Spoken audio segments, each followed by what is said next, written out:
할렐루야.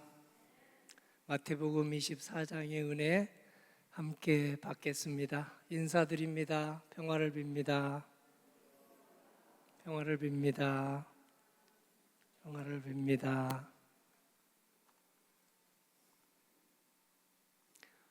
선한 목장 기도해 주시고 성경 봉독해 주셔서 감사합니다. 가브리엘 성가대의 은혜로운 찬양 감사합니다.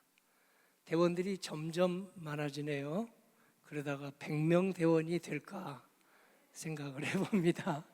오늘 헤아려 보니 지휘자, 반주작가리 32이나 되네요. 놀랍습니다.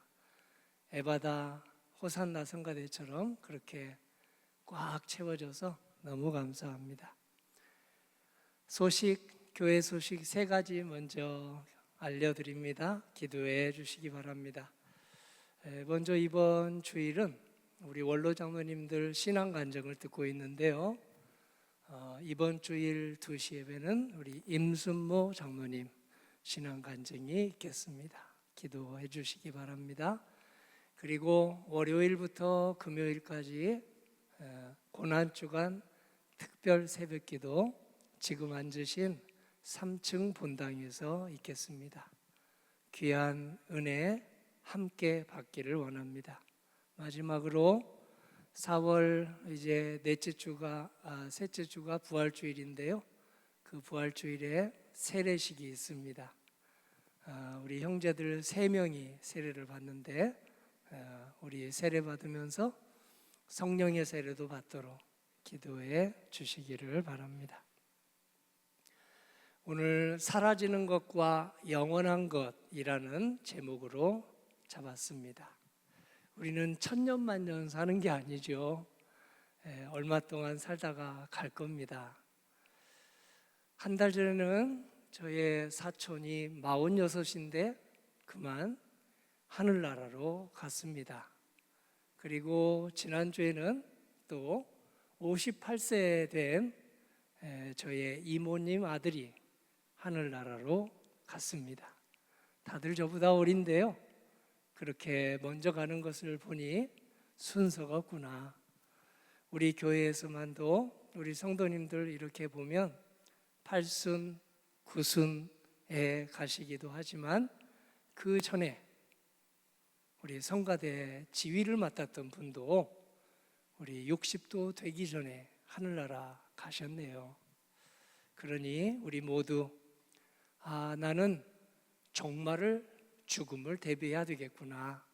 오늘 마태복음 24장은 종말에 대한 준비를 하라는 말씀입니다. 죽음이기도 하고 우리의 끝날이기도 합니다. 성도님은 죽음을 어떻게 준비하고 계십니까? 90 넘으면 준비하시겠습니까? 아니면 지금부터 준비해도 얼마나 좋을까요? 저희들에게 가장 중요한 일은 무엇일까요? 오늘 성경에서는 결론으로 이렇게 얘기합니다. 가장 중요한 시간, 가장 중요한 일, 그리고 가장 중요한 사람은 누구이며 무엇이며 어떤 시간인가? 가장 중요한 시간은 지금 이 시간이다. 가장 중요한 사람은 지금 내 옆에 있는 사람이다. 가장 중요한 일은 지금 내가 하고 있는 일이다 하고 성경이 우리들에게 알려주고 있습니다. 오늘 성경에서는 무화과 나무 비유를 통해서 성도님과 저를 한 그루의 무화과 나무로 비유합니다. 무화과 나무가 열매를 많이 맺는지 많이 맺지 못하는지가 종말을 준비하는 그런 비유로 우리에게 전해지고 있습니다. 무화과 아시죠? 무화과는 아주 열매도 먹고 빵으로 만들어서 먹기도 하고 그리고 생으로 먹기도 하고 심지어 약재로도 쓰여서 히스기야 이스라엘의 13대 왕 히스기야 왕이 죽을 병에 걸렸는데 이 무화과를 먹고 기도하여 하나님의 은총으로 15년을 더 살게 되었다 하는 그런 이스라엘에서는 귀하게 쓰여지는 과일입니다. 구약 성경에서 무화과 나무를 성도로 비유하고 있습니다. 성도님과 저는 약재로 어디에서 쓰이고 있을까요? 그리고 또 얼마나 유용하게 생으로도 먹고 익혀서도 먹고 빵으로도 만들어서 먹는 그런 성도의 생활을 하고 있는지 오늘 이 사순절 시기에 돌아볼 수 있는 좋은 기회가 되겠습니다. 열매를 우리에게 바라시는 하나님, 요약하여 우리에게 무화과나무는 무화과를 열매 맺지만 성도님과 저는 무화과로 비유되는 사랑의 열매를 맺도록 우리를 이렇게 불러주십니다. 그리고 먼저 사랑해 주십니다. 먼저 사랑하는 사람들을 여기저기 보내주십니다. 그래서 받은 사랑만큼만 되돌려 주어도 한 그루의 아주 풍성한 무화과나무로 우리의 임종을 맞이할 수 있을 것이다 하고 말씀하십니다. 성도님은 부모님에게 받은 사랑을 얼마나 자식들에게 그대로 재현하셨습니까? 형제 자매에게 받은 사랑을 얼마나 이웃에게 다시 반복하셨습니까? 고마운 친구들에게 받은 사랑을 또 다른 친구들에게 얼마나 재현하셨습니까? 마태복음 24장 32절을 봅니다. 무화과 나무 비유를 배우라. 그 가지가 연해지고 잎사귀를 내면 여름이 가까운 줄 아나니. 아멘. 오늘 마지막 때에 어떤 징조가 있겠습니까? 라고 제자들이 묻자 예수님께서 무화과 나무 비유를 이렇게 들려줍니다. 종말 때, 오늘 다 읽지 않았지만 조금 몇 절을 더 읽어보면 종말 때는 3가지 징조가 나타난다 하고 전해주고 있습니다. 첫째, 거짓 예언자들이 사람들을 미혹할 것이다. 두 번째, 나라와 나라가 서로 극한 대립을 하여서 평화가 사라질 것이다. 세 번째, 사람들의 사랑이 식을 것이다. 이 3가지가 오면 종말이 다가온 줄로 알라 하고 말씀하십니다. 지금 전 세계가 전쟁 중이죠. 총과 칼로 전쟁하는 우크라이나와 러시아도 있지만 우리나라를 비롯해서 전 세계는 지금 관세 전쟁에 들어갔습니다. 총과 칼로 하는 전쟁 못지않는 아주 초긴장을 하는 국가 이 정책을 맡은 사람들은 어떻게 해야 이 난국을 헤쳐갈 수 있을지 노심초사하고 있습니다. 슬기와 지혜와 총명을 하나님께 구해서 이 관세 전쟁을 서로 조금 더 함께 더불어 살아가는 상생의 시간으로 만들어가기를 소원합니다. 무화과 가지가 연해지고 잎사귀를 내놓으면 여름이 가까운 줄 알라 이렇게 했는데요, 24장 마태복음 33절에서는 이렇게 얘기합니다. 이 모든 일을 보거든 인자가 가까이 문 앞에 이른 줄 알라. 인자는 예수님을 말하고요, 문 앞에 다가왔다는 건 저 성전문뿐만이 아니고 성도님과 저의 마음의 문이기도 합니다. 요한계시록 3장 20절 말씀에 내가 문 밖에 서서 두드리노니 누구든지 내 음성을 듣고 문을 열면 내가 그에게로 들어가 그와 더불어 먹고 그는 나와 더불어 먹으리라 하고 음식을 비유해서 오늘 하나님의 말씀을 우리들에게 들려주기 원한다고 말씀하고 있습니다. 마가복음 1장 15절은 우리의 죽음을 준비하고 종말을 준비하는 예수님의 말씀입니다. 때가 찼고 하나님의 나라가 가까이 왔으니 회개하고 복음을 믿으라. 아멘. 회개는 주님에게로 돌아가는 일이 회개입니다. 세상에서 말하는 반성하고 참여하고 성찰하는 것보다 훨씬 큰 의미가, 깊은 의미가 우리 성경의 회개입니다. 주님에게로 돌아가는 것, 주님의 사랑으로 돌아가는 것이 회개입니다. 그래서 이 회개는 오늘 우리 모두에게 종말과 죽음을 준비할 수 있도록 우리를 크게 도와주십니다. 정신과 전문 의사들하고 대화를 할 기회가 저는 많습니다. 그런데요, 이 정신과 전문의들이 와면 다른 사람의 허물이 보이거든 우리 주님에게 돌이킬 수 있는 좋은 기회라고 그렇게 말합니다. 상대방 단점이 내가 교묘하게 숨기고 있어서 그렇지, 상대방의 그 좋지 않는 모습이 내가 내 마음속에 감추고 있지 않은지, 내가 손가락질 하는 그 부분은 바로 내가 숨기고 있는 그런 위선 덩어리, 가식쟁이가 아닌지 돌아보라고 합니다. 누군가 너무 미워지고 싫어지거든 내 안에 안 좋은 모습을 상대방이 행하고 있는 것을 보고 상대방 눈에 티가 보이거든 내 눈에 들보가 없는지 돌아보라고 하는 예수님의 말씀을 마음속에 잘 기억하면 오늘 나를 대적하는 사람, 미워하는 사람, 그리고 아주 냉대하는 사람, 그런 사람들을 같이 냉대하지 않고 그리고 그를 위해서 중보기도 할 수 있는 그런 마음을 하나님께서 주신다고 말씀하십니다. 예수님이 누가복음 6장 41절에 말씀하십니다. 어찌하여 형제의 눈 속에 있는 티는 보면서 내 눈 속에 있는 들보는 깨닫지 못하느냐. 마태복음 24장 34절을 봅니다. 이 세대가 지나가기 전에 이 일이 다 일어나리라. 여기서 세대는요, 예수님 시대뿐만이 국한되지 않고 종말까지 모든 세대를 다 일컫고 있습니다.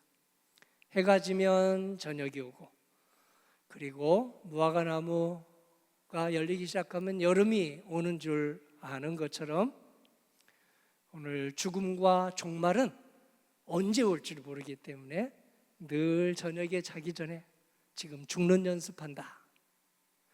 매일 저녁 내가 죽는 연습을 한다. 매일 아침 내가 지금 부활의 은총을 받고 있다. 매일매일 나의 몸이 아플 때마다 내가 지금 종말을 훈련하도록 하나님께서 기회를 주신다. 그리고 회복이 되고 쾌차하고 쾌유하면 하나님께서 나에게 부활신앙으로 살아갈 수 있는 기회를 주셨다 하고 저희들을 초대하고 있습니다. 사도 바울은 죽음이 끝이 아니라 우리에게 또 하나의 이사가는 시간, 또 하나의 축복의 시간이라고 그렇게 경지에 이르렀습니다. 고린도전서 13장 12절입니다. 우리가 지금은 거울로 보는 것 같이 희미하나 그때는 얼굴과 얼굴을 대하여 볼 것이요 지금은 내가 부분적으로 아나 그때는 주께서 나를 아신 것 같이 내가 온전히 알리라. 아멘. 십자가와 부활에 대해서 우리가 지금 희미하게 알고 있는데요, 오직 말씀과 기도에 전념할수록 십자가를 조금 더 알게 해주시고 부활도 점점점 알 수 있게 해주셔서 시련의 십자가, 고난의 십자가, 그리고 아주 괴로운 이 십자가를 억지로 지고 가지 않고 나에게 이 십자가는 당연한 거야. 나에게 이 시련과 환난의 십자가는 나에게 당연한 거야 라고 그렇게 내 한 몸의 지체처럼 생각할 수 있도록 이 십자가가 없어지기를 기도하지 않고 십자가를 잘 적극적으로 자원하여 지고 갈 수 있도록 우리로 하여금 기도하게 해주십니다. 어떤 사람이 더 오래 살겠습니까? 십자가를 억지로 지고 가는 사람이겠습니까?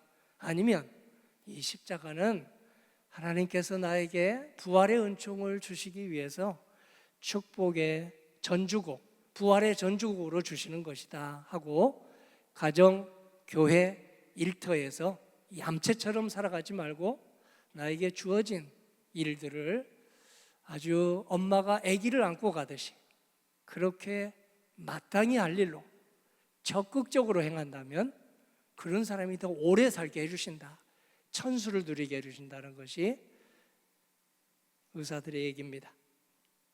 마태복음 24장 35절입니다.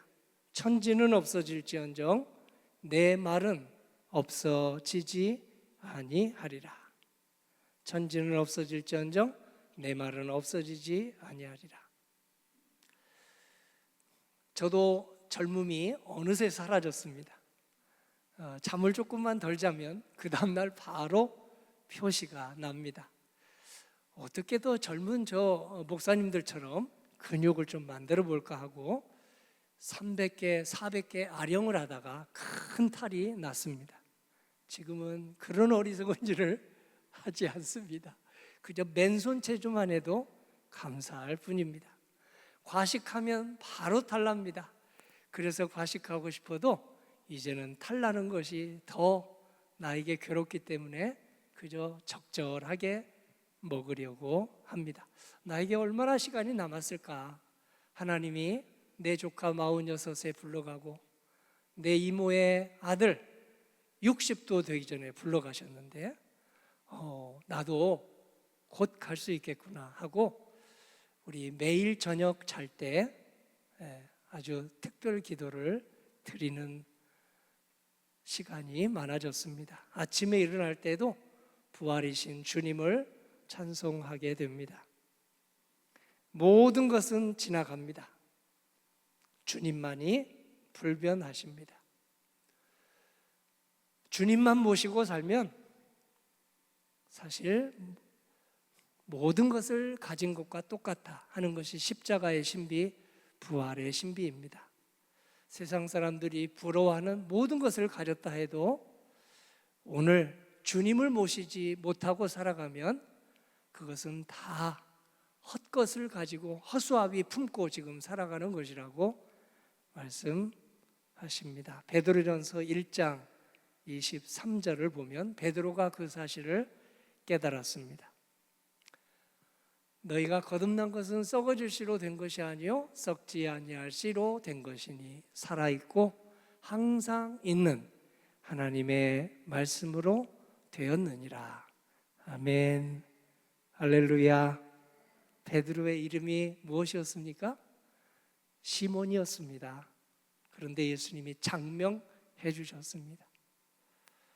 주님은 그리스도시요 살아계신 하나님의 아드님이십니다 라고 고백을 하자 우리 예수님께서 정말 베드로가 신앙이 저 하늘의 삼천지까지 올라가서 반석 위에 네 교회를 세우겠다, 내 교회를 세우겠다 하셨을까요? 그 다음 구절을 읽어보면 그렇지 않습니다. 베드로는 그 다음에도 수없이 넘어졌습니다. 예수님 십자가에 달려 돌아가시고 소녀에게 나는 예수님 모른다 하고 3번이나 부인했습니다. 베드로가 우리들입니다. 이익이 되면 하나님께 가까이 가고 손해가 되면 멀리하고 이익이 되면 뭔가 일이 잘 풀리고 자식들에게 우환이 없으면 열심히 예배에 참여하다가도 가정에 어려움이 닥치면 그저 필요한 때만 예배를 드리고 이런 우리는 베드로를 너무 닮았습니다. 시몬은 갈대 같은 사람의 뜻이죠. 베드로는 차돌 같은 사람이라는 뜻입니다. 차돌 같은 베드로가 되기 전에 예수님은 너는 차돌 같은 사람이어라 하고 미래를 앞당겨서 그렇게 용기를 주셨습니다. 오늘 성도님과 저에게도 마찬가지입니다. 제가 어떤 자격이 있어서 이렇게 말씀을 전할 수 있을까요? 오늘 주님께서는 베드로에게 기회를 주신 것처럼 이렇게 저에게도 기회를 주시고 성도님에게도 교회 섬길 수 있는 기회를 허락하여 주십니다. 없어지지 않는 하나님의 말씀, 끊임없이 기회를 주시는 우리 주님의 은혜가 성도님과 저의 삶 속에서 날마다 돋아나기를, 무화과 나무처럼 돋아나기를 예수님 이름으로 기원합니다. 아멘.